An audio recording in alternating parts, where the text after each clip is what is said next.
YouTube, what is going on? We got a little action going on here with Theo Vonn and Lil Dicky.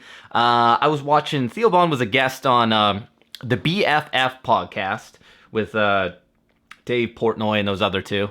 I can't remember their names, but he made some accusations against Lil Dicky stealing his jokes, which is, I mean, Lil Dicky's not a comedian, but, you know, anytime someone... Like in the comedy world, stealing a joke is the worst thing you can do. And I'm gonna bring up the clip here. We're gonna watch it and go from there. Talk about it a bit. So this is Theo Vonn on the BFF podcast. Dave Portnoy had just left because he was dealing with his Land Rover or Range Rover being stolen. But we'll run it for a bit and we'll talk about it here. I will not do that again. Yeah. So I'm sorry that I believe in the human race. And I would never steal a story from Shameless or anybody. My stories get stolen all the time.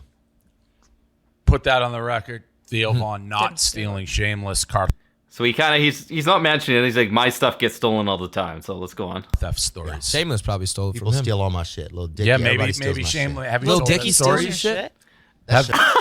Both of them at once. He kind of just said it under his breath, you know? Like, it's like almost like he's like, he doesn't, it's clearly been bugging him. Like, clearly been bugging him. And it's funny he chooses this podcast to say it because, you know, it's a popular podcast. And a lot of people that watch Lil Dicky show might also tune into this podcast. So, yeah, let's listen to that again. And there's more.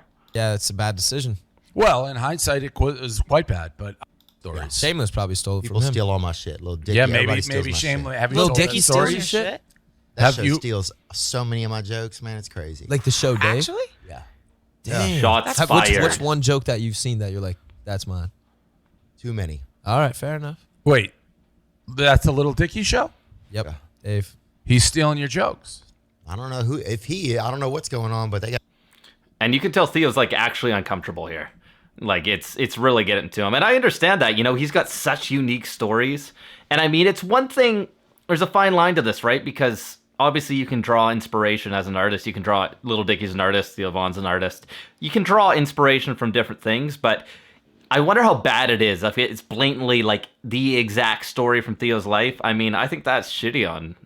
It's probably not Lil Dicky, it's probably the writers, but still, it's not good. Got a lot of borrowed content up in that bitch. I'll say that. The borrowed That's all right. content. So you hate him. I don't know him, but I know I don't borrow his shit. Enough. Bars. I know I don't borrow his shit. But your face is on that poster, and you don't. And I mean, then they start talking about the rough and rowdy thing here. But what do you guys think? Do you think Lil Dicky and his writers are actually consciously stealing Theo Vonn's stuff? I mean, if they are, that's brutal. Absolutely brutal. I mean, I think Lil Dicky and Theo Vonn would be a hilarious collab. I think Theo Vonn should get Dicky on the podcast. They should sort it out. I mean, I think that's now, like, all the Hollywood beef is kind of settled over a podcast now. But, yeah, what do you guys think? Let me know in the comments. You team Lil Dicky or team Theo Vonn? Yeah, and as always, smash that like button. Smash that subscribe button if you enjoy the stuff. I'll see you guys on the next one. Love you. Peace.